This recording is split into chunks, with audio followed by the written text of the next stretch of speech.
they put a pulse oximeter on their finger and they say, "Oh, my oxygen saturation is 99%, and I must be Well, breathing fine or something." yes, thank me for that. Thank you for that layup there. Yeah, I yeah. love that. That was a good pass, All dude. right. Good pass. So people always make that mistake. And so there's always 99%, 97 to 99% oxygen in your blood. It's there, Yeah. right? It's there. But the difference is that and everybody knows about how oxygen binds to your red blood cells, and Hmm. those red blood cells take your tissue and release it. The problem is how quickly it releases that oxygen. And so this is why I like to take on what you do, Hmm. is simply because if you have higher levels of CO2, that tells your body and your red blood cells to release the oxygen. Yeah. And so part of that metabolic dysfunction is an inability of red blood cells to actually release it. Because Hmm. CO2, again, I always like to say they're nutrients, and people have to start understanding that they actually are something that we use. And Hmm. so that's really it. So you can look at your while looking at your looking at Oxygen. speedometer to look at what you have, Yeah. that it's 97 is great. Is Hmm. great, but there's some other things of what it means. Now you can get, like in COVID, you can actually have a lot less red blood cells with oxygen on them, and that's because they clump up a lot, Hmm.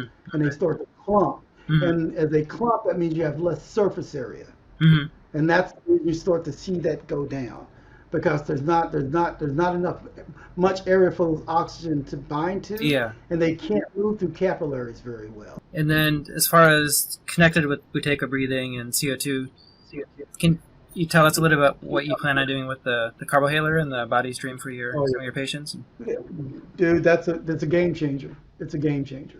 Mm-hmm. If it does like I think it's going to do, what it's going to be able to do is and when I say passively, it's Mm-hmm. going to passively be able to improve their ability for oxygen to get to their tissue.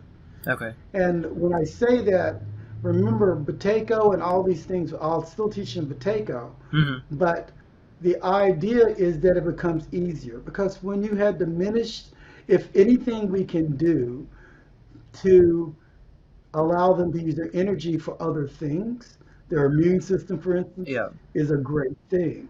Mm-hmm. So I love the idea of using the carbo inhaler, because it's a game changer. Mm-hmm. And even again, the biosuit is a game changer. Yeah. As you know, yesterday I spoke to a father of a child that it's 4 years old Mm-hmm. that has cancer. It's Mm-hmm. had it since he's 18 months old. Wow. And so there's teaching that kid potato is a joke, Yeah, that's it ain't right. happening. Yeah. It's not happening. A lot of the things I do, he cannot use. He Mm-hmm. can't. Yeah. But I know if I don't change things within the next 6 to 12 months, he's not going to be with us, right? Yeah. He's not going to be with us, and having lost a daughter to it. That's something I'm not going to allow to happen. Mm-hmm.